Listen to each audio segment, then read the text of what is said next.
Hello everybody, it's Danny and Wanda back from Deepsouth Homestead. Upon demand from the subscribers, they wanted me to show the room that we use to do all of our butchering, our skinning, our sausage making, our bacon cutting, bacon curing, you name it. Lots of people sent us requests wanting to show what I have here and how I use it.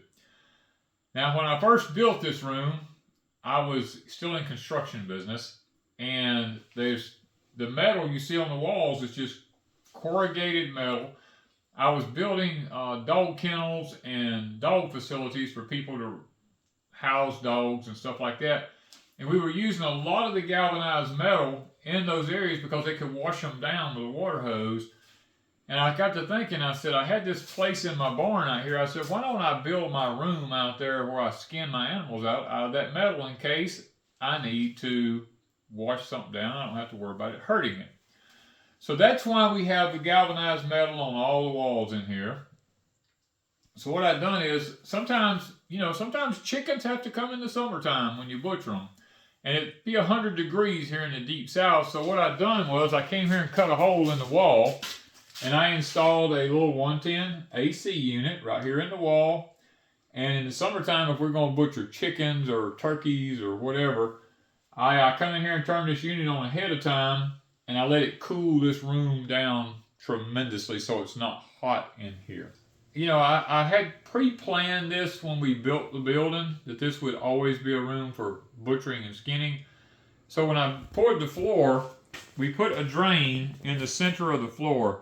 This whole room in here drains to the center of this room here, because I installed over here on the other side over here, I installed a boat winch on the wall here with a cable system that comes up to a pulley that's hooked into a beam in the attic up yonder, and this is where I hoist up my deer, my cows, pigs, whatever, sheep, goats, and we skin them out, butcher them right here, and I have a water hose hooked up over here on this side that I hook a spray wand to, where we can wash the animals down and cool them down really quick in here or clean them up really good, and the water runs right here, goes in the drain, which goes into a septic system behind the shop out here. Now that is the basic premises of this here. Now I have over here on this side, I have a shelf up here. And this is just stuff I collect over the years. I got sausage grinders, meat grinders, cast iron, knives and all kinds of stuff in this right here. Stock pots that I come across, I pick up. Big old giant ladles I pick up. Now I do my rabbit butchering when we raised rabbits. I took some fence staples and put them in here. And I had some old coats that has these little buttons. You know, on a jacket, you got these things where you can pull it to tighten your jacket down. Well, I took those things and put them in some string that we had here. And what I do is when I butcher my rabbits, I just take these and put on the back legs, and I tighten it down on the back legs. And I hang up my rabbits from right here.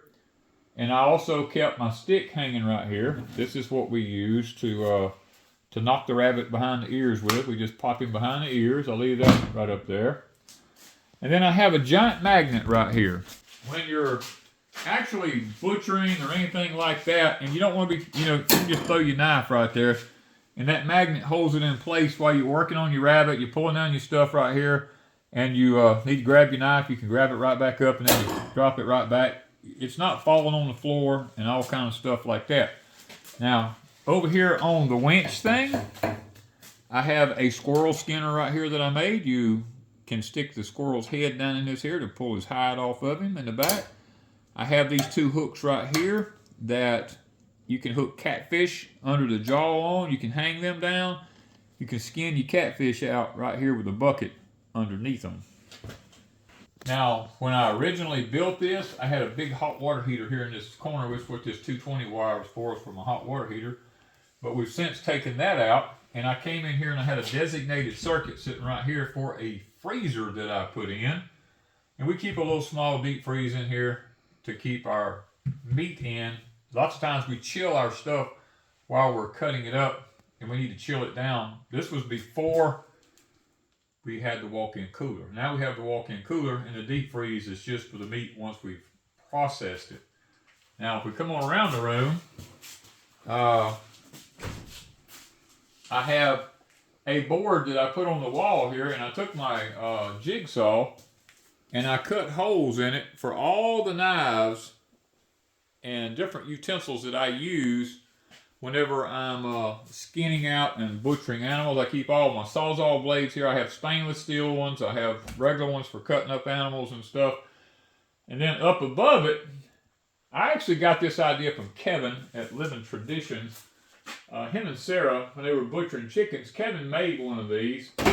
This, literally, when we were butchering lots of chickens, you set this thing down on the ground or the table, and you just stick a chicken over it.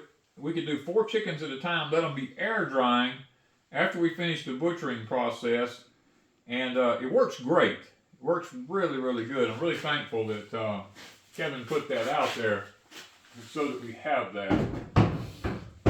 I give him the credit. I didn't come up for that.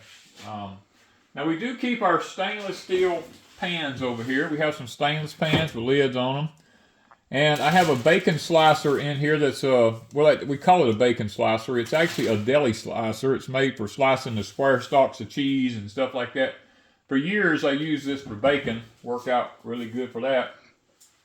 I also have a grinder here. This is a Cabela's number 8. This is what we grind all of our sausage in, our hamburger meat, stuff like that. We keep that sitting here on our countertop. And I actually have a 6-foot sink here that was my grandfather's, out of my grandfather's house. It's a long story how I come up with that, but I ended up getting that back out of a house I remodeled in the town I live in, which was my grandfather's home. We have 2 shelves up here, and I have an assortment of knives. I have all different kinds of fillet knives. I got pruning shears, you know, you name it. And just whatnot stuff sitting up there. But I keep all my bacon hooks in here for hanging my bacon. They're up here. I got my ham hooks right there if I need to hook a ham. And then I built this right here. This is like a butcher's twine. You can unroll it off of the pack right here and pull it around, and you can slide it through this thing right here, and it cuts the twine off.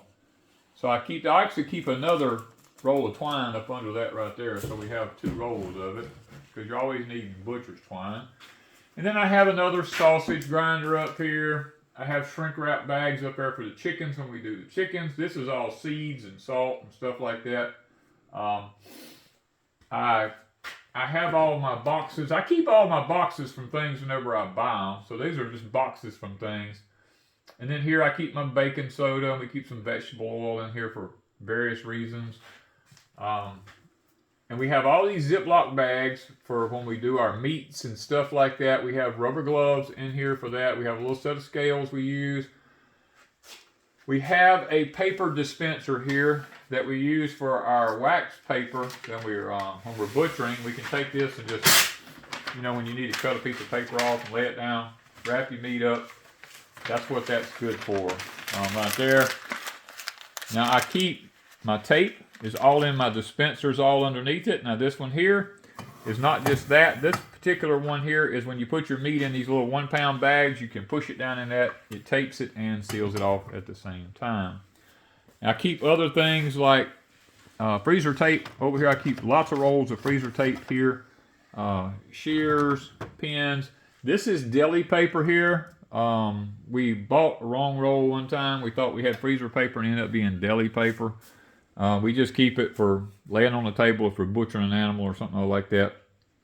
This here is a meat tenderizer, like little steaks and stuff like that. You don't want to have to pound them all out and stuff like that. There's a handle on the side of it here. You turn it, drop your steaks down in here, and when they come out the bottom, they're completely pulverized when they come out the bottom of it. Now we keep that for doing that. Now underneath this here, I keep a burner and I keep a stock pot there. That's what we scald our chickens in. We take care of that. And I was telling you I had the big 220 hot water heater in here, which was way too much for what I needed. So I bought a little 110 small one that fits under the counter. This has been the best investment I think I have ever made. I put that underneath the counter here, Works really, really good. And then you come on down, we keep bleach to bleach the room down with. We keep some vinegar in here. And then I have these big old black kettles down here that sometimes we cook gumbo, popcorn, whatever gets cooked in all them. And then we have our killing combs down here. We have some for chickens, this is for chickens. We have a really big one down there for turkeys. And over here on the other side, I have a little small one for the little banty hens and stuff like that that we use. And I have a rack right here that I have over my sink here. This is just a rod out of a shower. I just hang my towels across this whenever I'm working. Then over here in the middle, I built a little wooden table because we really didn't have anywhere in here to lay anything down to work on. I built a little wooden table that's on wheels. It rolls around in here. We can move it out of the way if we need to. I went ahead and invested in the plastic totes to put our meat in, to do all of our grinding, our curing of bacon, all that kind of stuff, because you don't want bacon that gets metal. So we put it in there. The salt doesn't fool with the plastics. Then we bought the Advanco sausage stuffer here. You just, it's about 5 pounds at a time. You fill that thing there full and you start cranking this thing here down. And it literally, you got a snout that we got goes right here. And the sausage comes off of here and you can control the amount of speed in which you work at. This works really, really good.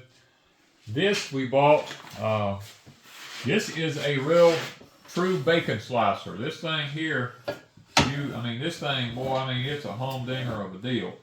You got a handle over here, you keep your hands out of the way, you slice your bacon back and forth on it. You can adjust it however you need it. It weighs about 60 to 80 pounds. It's very heavy. It actually comes with its own stone sharpening kit to resharpen the blade on it and all that up here. You see the stones up here. You literally just push in on that and it sharpens your blade so you don't have to worry about a dull blade on it. And on this side over here, I have an old sink. I did a job for the Game and Fish Commission and they had this old sink in there. They were going to throw it away, so I asked them if I could have it. I brought it in here and put it in the room because, there's lots of times when I'm working in the shop here and my hands are oily, greasy, dirty, and all that kind of stuff. This sink never gets used for meat processing or anything like that. It's strictly just for dirty hands. I don't even worry with cleaning it. We just come out here. It's just cold water only. I'll wash my hands. If I'm outside and I got dirt all over my hands and I come in here and I need to wash my hands, this is what this is for. This plays no part in the meat processing or anything like that. Now we do have our meat saw that we have hanging up here.